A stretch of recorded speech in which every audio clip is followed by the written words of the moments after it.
Hi, I am Nitish Kumar, Assistant Professor, Department of English, Hindu College, Moradabad. Today I am going to discuss stanza number 7, 8, 9, and 10 of the poem The Last Ride Together, composed by Robert Browning. Before it, in two videos, I have discussed from stanza number 1 to 6, and now I will explain poem from stanza number 7 to 10. Now come to the stanza number 7. What does it all mean, poet? Well, your brain beat into rhythm. You tell what we felt, only you expressed. You hold things beautiful the best, and pace then in rhyme, so side by side it is something, nay, it is much. But then, have you yourself what is best for men? Are you poor, sick, old? Are your time nearer one white, one wit, your own sublime? Then we who never have turned a rhyme sing, riding's a joy, for me I ride. Now the lover compares his situation to poets. He puts a question before poets, asking them what all their poems mean. He, rema- he remarks that poet's brain beats into rhythm. The speaker further alleges that poem merely tells what people already feel. The poet finds the beauty in things the best and uses them in poetry. This is some achievement, a remarkable quality of the poet. But does poet apply this in his life? That is the best for men. Rather, poet grows poor, sick, and old prematurely. Does he enjoy his own beautiful findings, but more than the others, like the lover who never wrote a poem? He concludes writing is a joy for him better than the poet's musing, and so he writes. Stanza number 8.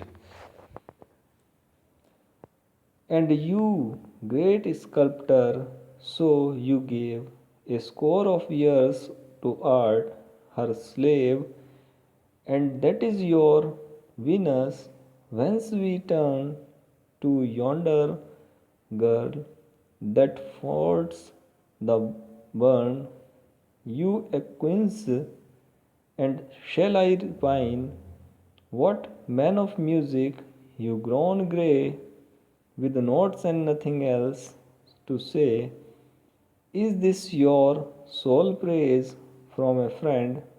Greatly his operas strains intend, but in music we know how fashions end.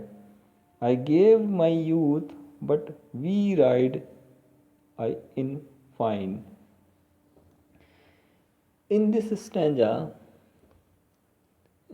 number 8, this time the poet focuses, this time the focus of the speaker shifts to a sculptor and a musician. The speaker says that a sculptor gave 20 years to art and became the slave of art. The statue he makes is like Venus, the Roman goddess of beauty, art, and knowledge to him. But to common people like the lover, a mortal girl with flesh and blood holds more charm than the sculptor's creation. In the same way, he says of a musician that he has spent all his life making notes and nothing else. For his music, he receives some praise from his friends and fans when his music hits in opera. But we have seen how music becomes outdated, how fashion ends. Thus, musician's success is short lived. The lover considers his life better than them and is content with the ride. Stanza number 9. Who knows what is fit for us? Had fate proposed bliss, here should sublimate my being. Had I signed the bond, still one must lead some life beyond, have a bliss to die with, dim descried. This foot once planted on the goal, this glory garland round my soul, could I descry such, try and test, I sink back shuddering from the quest. Earth being so good, would heaven seem best? Now heaven and she are beyond this ride. This stanza, with some obscurity, implies a kind of metaphysical reasoning. Achieving everything in this life would leave nothing for the next life. The lover says that it is difficult to know what is the best for men, but every man should keep something for the other life. Speaker says if he gets his all desires fulfilled and enjoys supreme bliss in this worldly life, he would not find joy in heaven. He feels he has achieved enough for now by having this ride. His failure in love here means success in the other world.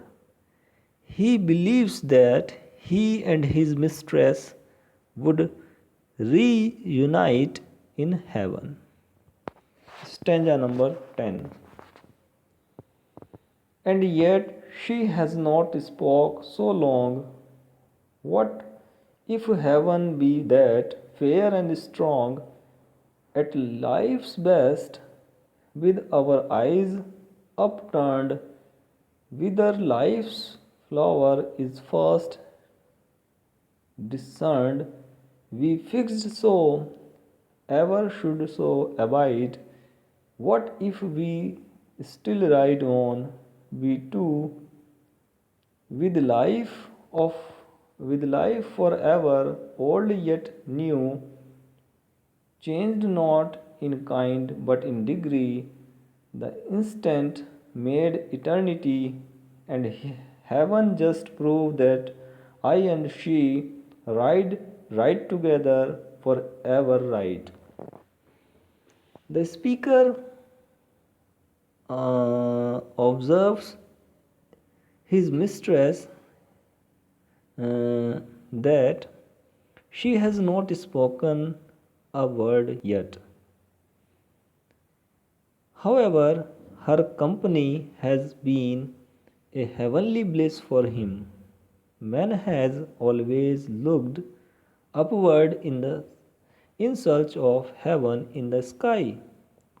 This heaven is symbolic of the best man can imagine. So, his riding with his mistress is heavenly enough for him on this earth. The lover feels he need not go to heaven if he continues to ride like this with his beloved. He wishes that this very moment could become an eternity. So the last ride together can be forever and ever. In this very in this way, this earth would be proved a heaven for him. That's it for today. Have a nice day.